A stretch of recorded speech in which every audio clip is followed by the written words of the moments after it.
ఇదిగో ఇప్పటికీ మించిపోయిందేం లేదు. ఆ జితేంద్రతో సంబంధం కలుపుకుందాం.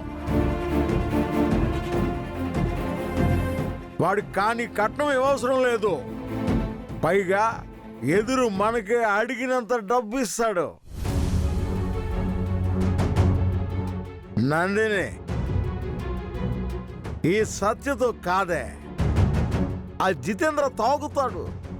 ఏవో చిన్న చిన్న వ్యసనాలు ఉన్నాయి. అయితే మాత్రం పెళ్ళయిన తర్వాత మారిపోతాడు.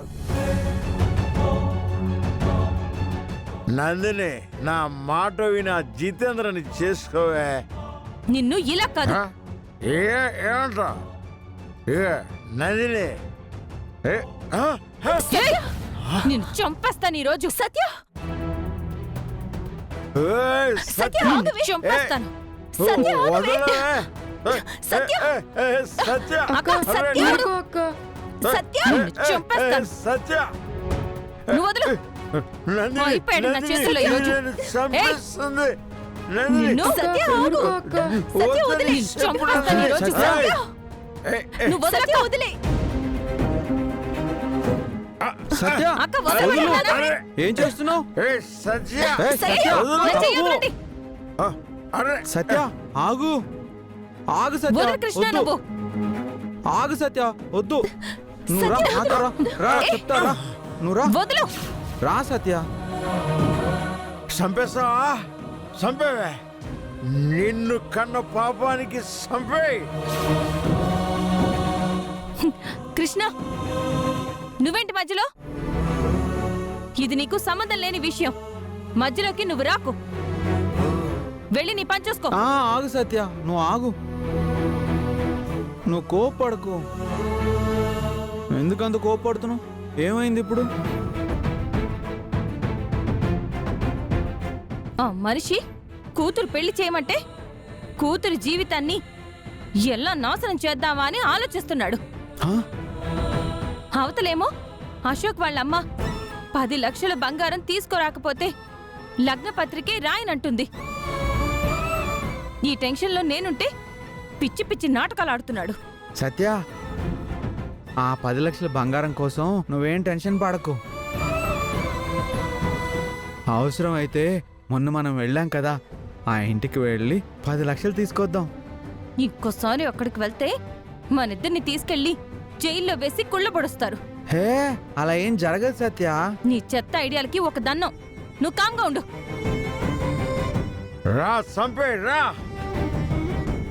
చంపేవే.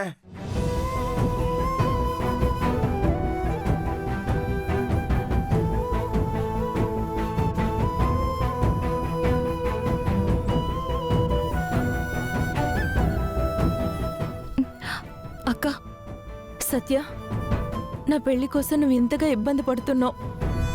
ఇప్పటికిప్పుడు ఆ 10 లక్షల బంగారం ఎక్కడి నుంచి తీసుకొస్తావు? వదిలే. నా కర్మ ఇంతే అనుకుంటాను. అక్క, నువ్వలా మాట్లాడుకో. నేనున్నాను కదా, అంతా నేను చూసుకుంటాను. ఎలా చూస్తావే? అప్పటికి మొన్న ఎంత కష్టపడ్డావో తెలీదు కానీ 15 లక్షలు పోగేసి 5 లక్షలు ఆమెకిచ్చావు. 10 లక్షలేమో ఈయన అప్పులకి తగలేశాడు.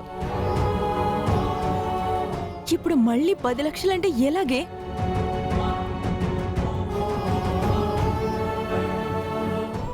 సత్య, ఓ పంచే. ఇగో పట్టు. ఈ గొలుసు ఉంగరం నందిని కోసం కొన్నానని అశోక్ వాళ్ళ అమ్మగారికి చెప్పు.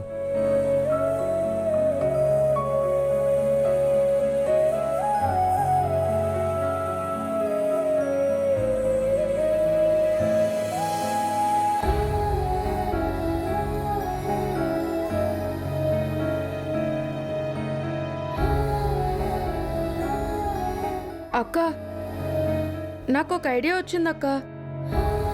ఇప్పుడు కృష్ణ అక్కకి నగలిచ్చినట్టే మనం తెలిసిన వాళ్ళ దగ్గర నుంచి బంగారం తీసుకొచ్చి ఇవన్నీ అక్కకే పెడుతున్నామని చెప్తే అక్కకి లగ్న పత్రిక రాసేస్తారు, ముహూర్తాలు పెట్టేస్తారు కదా.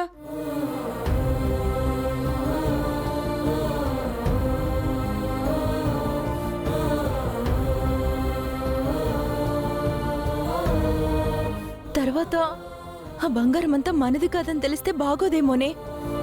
అక్క, రాఖీ గారు చెప్పింది మంచి ఆలోచన. ప్రస్తుతానికి వాడు చెప్పినట్టే బంగారం తీసుకొచ్చి లగ్నపత్రిక రాయించేస్తే ముహూర్తం టైం నాటికి ఏదో ఒకటి చేసి నీకు బంగారం తీసుకురావచ్చక్క. మన దగ్గర కొంత సమయం ఉంటుంది కదా. సత్య, మంచి ఆలోచన. వెంటనే అలా చేద్దాం. నాకెందుకో భయంగా ఉందే. అక్క, నువ్వేం భయపడద్దు, నేనున్నాను కదా. అంతా నేను చూసుకుంటాను.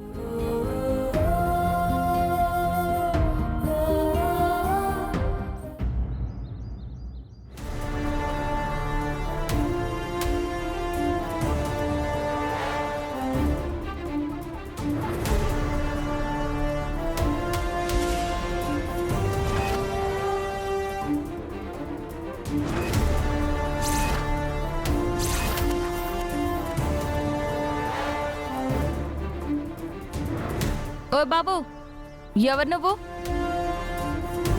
డబ్బా కారు రోడ్డుకి అడ్డంగా పెట్టి దర్జాగా నుంచున్నావు. సత్యానితో కొంచెం మాట్లాడాలి.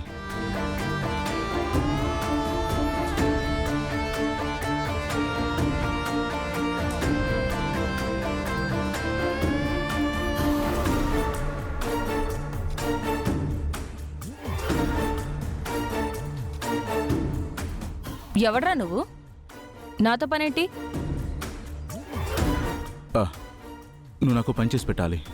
ఏ, నీ కాళ్ళు చేతులు పనిచేయట్లేదా? నిన్ను సరే, అదేంటో చెప్పాడు. నాకు అర్జెంట్ పనుంది, చెప్పు. నాతో వచ్చి ఒక వ్యక్తిలా నటించాలి. ఏంటి నటించాలా? ఏ డ్రామా కంపెనీరా నీది?